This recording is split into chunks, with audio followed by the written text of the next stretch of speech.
नमस्कार and welcome to planet 4। Drone की दुनिया में चीन तो छोड़िए, भारत पाकिस्तान से भी काफी पीछे है। 21वीं सदी के युद्धों का मानव रहित हवाई वाहन यानी यूएवी एक अभिन्न हिस्सा है। इसके बिना भारत चीन और पाकिस्तान से मुकाबला नहीं कर सकता है। इस दशक में हुए सभी युद्ध संघर्षों में यूएवी के इस्तेमाल का चलन देखा गया है। ज्यादातर देशों में चीन बेहद सस्ते दामों पर ड्रोन सप्लाई कर रहा है, लेकिन भारत ने सुरक्षा और जासूसी रोकने की दृष्टि से चीन के सभी यूएवी पर बैन लगाया हुआ है। युद्ध के एक निर्णायक हथियार के तौर पर यूएवी को बीते साल के आर्मीनिया और अजरबैजान के बीच हुए नारगोना काराबाख संघर्ष के दौरान पहचान मिल गई, तो वहीं जिसमें युद्ध के मैदान पर ड्रोन पूरी तरह से हावी हो गए थे। यूएवी यानी ड्रोन तकनीक तब तक आतंकियों के भी पहुंच बनती जा रही है। इसके साथ ही हाल ही में गाजा पर इजरायल के हमले के बाद लाल सागर में हूती विद्रोहियों ने ईरानी ड्रोन से कितना आतंक मचाया है, यह अमेरिका को अच्छे से पता है। हूती विद्रोहियों को एक छोटे से छोटे और सस्ते से सस्ते ड्रोन को मारने के लिए अमेरिका अपने भारी भरकम महंगे मिसाइलों का इस्तेमाल कर रहा है। भारत ड्रोन और यूएवी के मामले में पाकिस्तान से एक दशक और चीन से और भी ज्यादा पीछे। पाकिस्तान और चीन लड़ाकू ड्रोन समेत कई सैन्य प्लेटफॉर्मों और हथियारों को विकसित और पाने के लिए एक दूसरे के करीबी सहयोगियों की भूमिका निभा रहे हैं। 2020 से 2022 के बीच भारत पाकिस्तान सीमा पर 492 ड्रोन देखे गए। पाकिस्तानी ड्रोन की बढ़ती घुसपैठ से सुरक्षा चुनौतियां बढ़ी हैं। ड्रोन का इस्तेमाल सैन्य प्रतिष्ठानों के खिलाफ जासूसी के लिए किया जाता है, जबकि हमारे पड़ोसी चीनी ड्रोन का वैश्विक प्रभाव है। चीन ने दुनिया भर के देशों को लड़ाकू ड्रोन बेचे। चीन ड्रोन का प्रमुख निर्यातक बन गया है। चीनी ड्रोन अमेरिकी ड्रोन की कॉपी है, लेकिन सस्ते होते हैं। चीन ने पिछले एक दशक में 17 देशों को लड़ाकू ड्रोन बेचे। भारत भी ड्रोन तकनीक में आक्रामक प्रयास कर रहा है। भारत में ड्रोन निर्माण के लिए जरूरी ढांचा तैयार करने में समय लगेगा। भारतीय ड्रोन आयातित चीनी ड्रोन के मुकाबले महंगे हैं। भारत सरकार ने सुरक्षा की दृष्टि से विदेशी ड्रोन पर प्रतिबंध लगाया है। भारत में प्रभावी लड़ाके ड्रोन यानी कि कॉम्बैट ड्रोन बनाने के स्वदेशी प्रयास अब भी प्रारंभिक चरण में। इसका मतलब यह है कि भारतीय सेना ने इस दशक के अंत तक इम्पोर्टेड ड्रोन पर ही निर्भर रहेगी। हालांकि भारत ने एक बेहद रहस्यमय स्टेल्थ ड्रोन बनाया है जिसका नाम घातक है। पिछले साल ही इसकी तस्वीर सामने आई थी, परीक्षण भी हुए थे। इसे स्टेल्थ विंग फ्लाइंग टेस्टेड यानी कि स्विफ्ट बुलाया जा रहा था। इसकी जानकारियों को पूरी तरह से गुप्त रखा गया था। यह 30,000 फीट की ऊंचाई तक जा सकता है। इसका वजन 15 टन से कम है।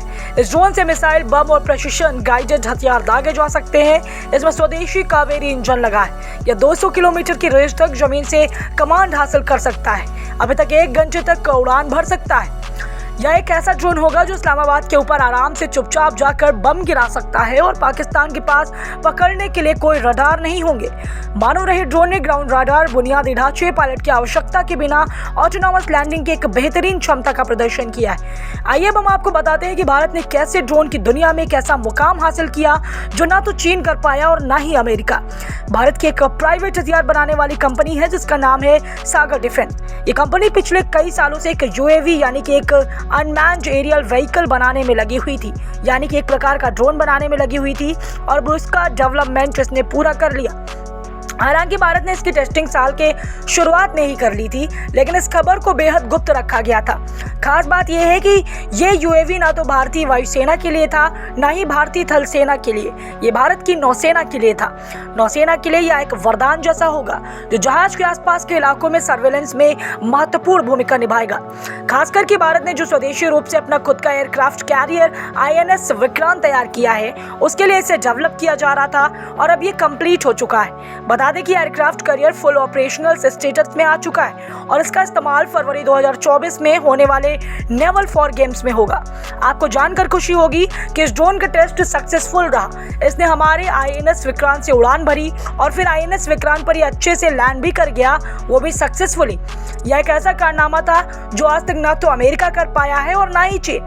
यह काम आज तक भारत के अलावा सिर्फ एक देश ने किया है जिसका प्रधानमंत्री भारतवंशी है।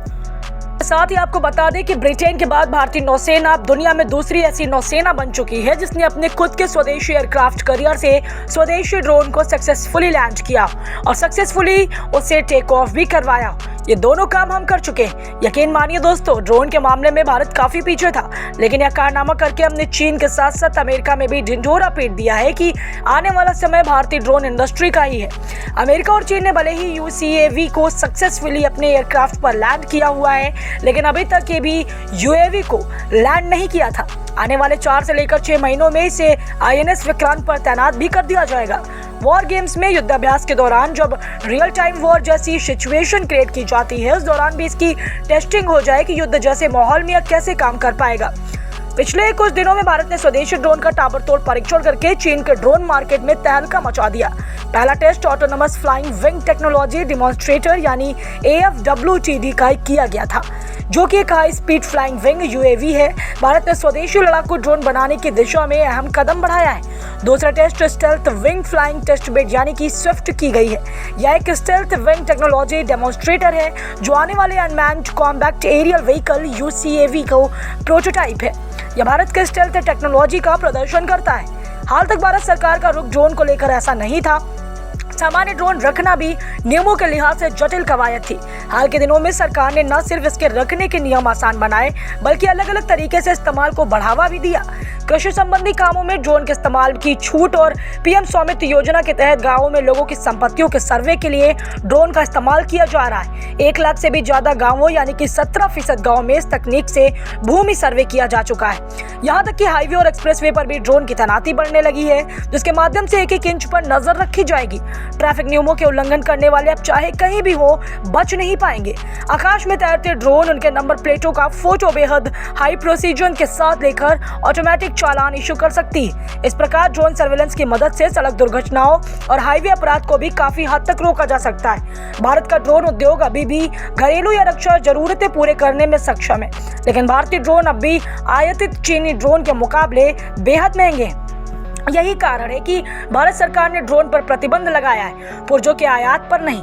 ड्रोन बनाने के लिए जरूरी मोल्डिंग, माइक्रो कंट्रोलर, डायोड और रजिस्टर जैसी चीजों का निर्माण ना के बराबर होता है। आपको बता दें कि अच्छे ड्रोन के लिए गुणवत्ता वाले मोटर और लिथियम आयन बैटरी का निर्माण भी भारत में नहीं होता।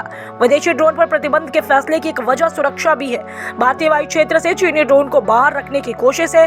रक्षा मंत्रालय के मुताबिक भारत दुनिया भर में नामी चीन की ड्रोन निर्माता कंपनी SZ DJI टेक्नोलॉजी को सुरक्षा लिहाज से भी रोकना चाहता है। खुफिया एजेंसियों की रिपोर्ट है कि इस कंपनी ने हाल में भारत की कुछ रणनीतिक जानकारियों जैसे पुलों और बांधों की स्थिति का ब्यौरा चीनी खुफिया एजेंसियों के साथ साझा किया। हाल में भारतीय कंपनी आइडिया फोर्ज ने भारतीय सेना के साथ सैन्य ड्रोन बनाने के लिए करीब 1.5 अरब रुपए का सौदा किया है। यह कंपनी पहले ही सेना के हजारों ड्रोन की आपूर्ति कर चुकी। हालांकि ज्यादातर जानकार मानते हैं कि भारत में ड्रोन निर्माण के लिए जरूरी ढांचा तैयार करने और माहौल बनाने में अभी 5 से 10 साल और लगेंगे।